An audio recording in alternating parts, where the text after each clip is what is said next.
Hello friends, welcome to புதுமை சமையல். இன்றைக்கி நம்ம சேனலில் எல்லாருக்குமே ரொம்பவே பயனுள்ள வீடியோ தாங்க ஷேர் பண்ணியிருக்கேன். நம்ம வீட்டில் ஈவினிங் 6 மணி ஆச்சுனாவே அலையா விருந்தாலையாக வந்துடும் இந்த கொசு. இந்த கொசுவை விரட்டுறதுக்கு நம்ம லிக்விடு, அதுக்கப்புறம் கொசு பேட்டு இதெல்லாம் வந்து யூஸ் பண்ணுவோம். அதெல்லாம் வந்து கெமிக்கல் உள்ளதுனால நிறைய பேருக்கு வந்து அது ஒத்துக்காதுங்க லிக்விடெலாம். அந்த மாதிரி ப்ராப்ளம் இல்லாமல் நம்ம வீட்டில் இருக்கிற பொருட்களை வச்சு இயற்கையான முறையில் அந்த கொசுவை எப்படி விரட்டுறது அப்படிங்கிறதான் இந்த வீடியோவில் நான் ஷேர் பண்ணியிருக்கேன்.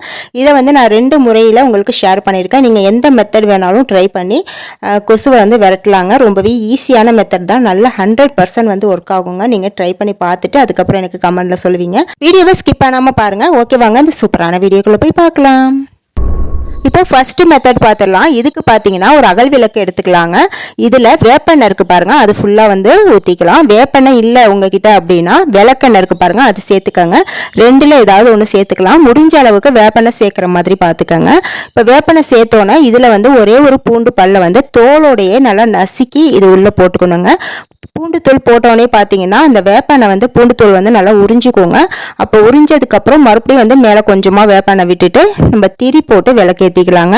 இந்த மாதிரி நம்ம வீட்டில் ஈவினிங் டைமில் இந்த மாதிரி விளக்கு ஏற்றி ஒரு ஓரமாக வச்சிட்டோம்னா இதோட ஸ்மெல்லுக்கு பார்த்தீங்கன்னா கொசு வந்து ஒன்று கூட நம்ம வீட்டு பக்கம் வரவே வராதுங்க. ஏன்னா வேப்பெண்ணையும் பூண்டு ஸ்மெல்லு வந்து நமக்கே அந்த விளக்கு எரியும் போது நம்மளுக்கு அந்த ஸ்மெல் வந்து நல்லாவே தெரியும். அதனால் கொசுக்கு வந்து இந்த ஸ்மெல் வந்து ரொம்ப பிடிக்காது. அப்படிங்கிறதுனால நம்ம வீட்டு பக்கமே அது வந்து வரவே வராதுங்க. அப்படி 1-2 கொசு நம்ம வீட்டில் இருந்தாலுமே இந்த ஸ்மெல்க்கு வந்து அது வெளியே ஓடி போயிடும். இது வந்து ரொம்பவே ஈஸியான மெத்தடுங்க, ரொம்பவே இயற்கையான மெத்தடு. எந்த ஒரு கெமிக்கலுமே இல்லைங்க இதில். குழந்தைங்க வச்சுருக்க வீட்டில் கூட தாராளமாக இந்த மெத்தட் வந்து நீங்கள் ட்ரை பண்ணி பார்க்கலாம், நல்லாவே ரிசல்ட் கொடுக்கும். அடுத்து 2வது மெத்தட் என்னன்னு பார்த்துடலாங்க. அதுக்கு நமக்கு தேவைப்படுறது பார்த்தீங்கன்னா ஒரே ஒரு எலுமிச்சை பழங்க. எலுமிச்சை பழத்தை இந்த மாதிரி பாதியாக 2 பாதியாக கட் பண்ணிவிட்டு இது உள்ள விதைகளை வந்து இந்த மாதிரி கத்தியால் எடுத்து விட்டுக்கலாங்க. இப்போ இந்த ஒரு பாதி பழத்தை வந்து ஒரு அகல் விளக்கில் வந்து வச்சுருங்க. ஏன்னா அது வந்து கீழே விழாமல் இருக்கிறதுக்கு அகல் விளக்கு நம்ம வச்சுக்கிறோம். இப்போ அடுத்ததான் இந்த பழத்தோட சென்டரில் வந்து கத்தியாலே வந்து சின்னதாக இந்த மாதிரி ஹோல் போட்டுக்கோங்க. ஏன்னா இதில் வந்து நம்ம மெழுகுபத்தி வந்து வைக்க போகிறோம், அது நிற்கிறதுக்காக சின்னதாக ஹோல் போட்டுக்கலாங்க. அதுக்கப்புறம் சுற்றி வந்து கிராம்பை வந்து இந்த மாதிரி சொருகி விட்டுக்கோங்க. ஒரு 5-6 கிராம்பை வந்து சுற்றி சொருகி விட்டுட்டு அப்புறம் சென்டரில் வந்து நம்ம இந்த மாதிரி மெழுகுபத்தி வச்சுக்கலாங்க. மெழுகுபத்தி பார்த்தீங்கன்னா ரொம்பவே சின்ன சைஸாக எடுத்துக்கோங்க. அப்படி இல்லைனா நீங்கள் பர்த்டே கேண்டில் இருக்கு பாருங்கள், அது கூட வந்து வச்சுக்கலாம். அதுக்கப்புறம் வந்து டூத்பீக்கை வந்து இந்த மாதிரி 4 டூத்பீக்கை வந்து இது சுற்றி வந்து வச்சு விட்டுட்டு இதுக்கப்புறம் இன்னொரு பழம் இருக்குது பாருங்கள், அதுலேயுமே வந்து கிராம்பு வந்து குத்தி விட்டுட்டு இது மேலே வந்து டூத்பீக்கில் வந்து ஃபிட் பண்ணிக்கலாங்க. இப்போ உங்களுக்கு பார்த்தா தெரியும் நான் எப்படி வந்து வைக்கிறேன்ட்டு. அவ்வளோதாங்க, நம்மளோட சூப்பரான கொசு விளக்கு வந்து ரெடி ஆயிடுச்சுங்க. இப்போ இதில் உள்ள கேண்டிலை வந்து நம்ம பற்ற வச்சு எரிய வச்சோம்னா இந்த கேண்டில் வந்து எரியிறது அந்த லெமன்லையும் கிராம்புலையும் பட்டு நல்ல ஒரு புகை வருங்க.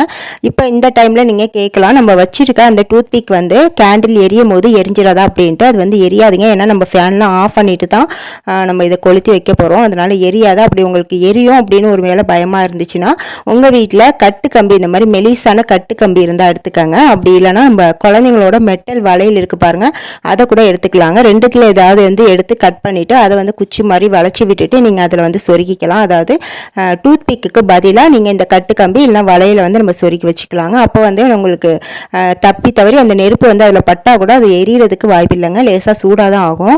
இப்போ பார்த்தீங்கன்னா நான் விளக்கு வந்து கொளுத்தி வச்சுட்டேங்க. விளக்கு கொளுத்தும் போது முக்கியமாக கவனிக்க வேண்டியது என்னன்னா ஃபேனை வந்து ஆஃப் பண்ணிடணுங்க. ஃபேன் போட்டுட்டு நீங்கள் கொளுத்துனீங்கன்னா கண்டிப்பாக அந்த ஃபேன் காற்றுல வந்து டூத்பிக்கில் வந்து அந்த நெருப்பு பட்டு டூத்பிக்கும் வந்து எரிய ஆரம்பிச்சிடுங்க. அதனால் ஃபேனை ஆஃப் பண்ணிவிட்டு நீங்கள் எங்கே படுக்க போகிறீங்களோ அங்கே வந்து இந்த விளக்கை கொளுத்தி வச்சுட்டு கதவை வந்து சாத்திடுங்க. ஒரு 10 நிமிஷத்துலேயே அந்த மெழுகுபத்தி வந்து எரிஞ்சு முடிஞ்சிருங்க. அதுலேருந்து வர புகையில் பார்த்தீங்கன்னா ஒரு கொசு கூட நம்ம வீட்டு பக்கம் இருக்கவே இருக்காதுங்க. அப்படியே நம்ம வீட்டில் இருந்தால் கூட அது வந்து மயங்கி விழ ஆரம்பிச்சிருங்க. அந்த கிராம்பு கருகுன ஸ்மெல் வருது இருக்கு பாருங்கள், அது வந்து சுத்தமாக வந்து கொசுக்கு ஆகவே ஆகாதுங்க. அப்படியே நம்ம வீட்டில் கொசு இருந்தால் கூட அது வந்து மயங்கி விழ ஆரம்பிச்சிருங்க. இதை நான் ட்ரை பண்ணி பார்த்ததில் வந்து எனக்கு சூப்பராக ரிசல்ட் கொடுத்துச்சுங்க. எல்லா கொசுமே வந்து அப்படியே மயங்கி விழ ஆரம்பிச்சிருச்சு. இப்போ பார்த்தீங்கன்னா நான் உங்களுக்கு லைவாகவே காட்டுறேன். கொசு வந்து அங்கங்கே வந்து மயங்கி விழுந்து கிடக்கு பாருங்கள். என் வீட்டோட டைல்ஸ் தரைக்கு உங்களுக்கு வந்து தெரியுதா என்னன்னு தெரியல. இப்போ நான் கையில் வந்து எடுத்து காட்டுறேன் பாருங்கள். அப்படியே வந்து அரை மயக்கத்தில் வந்து அந்த கொசுலாம் வந்து மயங்கி விழுந்து கிடக்குங்க. இந்த மாதிரி நீங்கள் செய்யும்போது பார்த்தீங்கன்னா உங்கள் வீட்டில் கொசு இருக்கவே இருக்காதுங்க. இது வந்து இயற்கையான முறையில் நம்ம ரெடி பண்ணுறதுங்க. இதனால எந்த ஒரு சைடு எஃபெக்ட்டுமே நமக்கு இருக்கவே இருக்காது. நீங்கள் தாராளமாக அதை வந்து ட்ரை பண்ணி பார்க்கலாம், நல்லாவே ரிசல்ட் கொடுக்கும். அதுக்கப்புறம் கொசு வந்தால் நம்ம எப்படி வந்து விரட்டுறது அப்படிங்கிறத பார்த்தோம். கொசு வராமல் இருக்கிறதுக்கு நம்ம என்ன செய்யலாங்கிறத நான் சொல்கிறேன். ஃபஸ்ட்டு நம்ம வீட்டில் ஈவினிங் 5:30 மணி ஆயிட்டாவே நம்ம வீட்டில் உள்ள கதவு ஜன்னல் எல்லாத்தையுமே வந்து க்ளோஸ் பண்ணிடுங்க. அதாவது ஒரு 1.5 மணி நேரம் 7 மணி வரைக்கும் எல்லாத்தையும் வந்து க்ளோஸ் பண்ணி வச்சிருங்க. ஏன்னா அந்த டைமில் தான் கொசு வந்து நிறைய வர ஆரம்பிக்குங்க.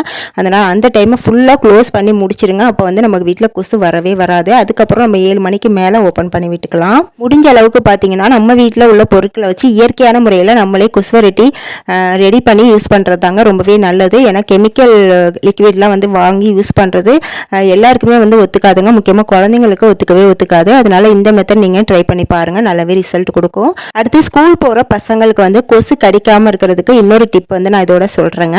தினமும் பசங்க ஸ்கூல் போகிறதுக்கு முன்னாடி என்ன பண்ணுறீங்கன்னா வேப்பெண்ணெய் இருக்கு பாருங்க, அதை வந்து கொஞ்சமாக கைகளில் எடுத்து அவங்க நல்ல மாதிரி நம்ம கைகளில் ஃபஸ்ட்டு அப்ளை பண்ணிவிட்டு அதுக்கப்புறம் அவங்க கை கால்கள்லாம் வந்து இந்த மாதிரி நல்லா அப்ளை பண்ணி விடுங்க. இந்த மாதிரி அப்ளை பண்ணி விட்டுட்டு அதுக்கப்புறம் நம்ம சாக்ஸ்லாம் போட்டுட்டு ஸ்கூலுக்கு அனுப்பும்போது பார்த்தீங்கன்னா ஒரு கொசு கூட நம்ம குழந்தைங்க பக்கத்தில் வரவே வராதுங்க. இதுக்காக அந்த க்ரீம் மாதிரிலாம் வந்து விற்கிறாங்க கொசு கடிக்காமல் இருக்கிறதுக்கு.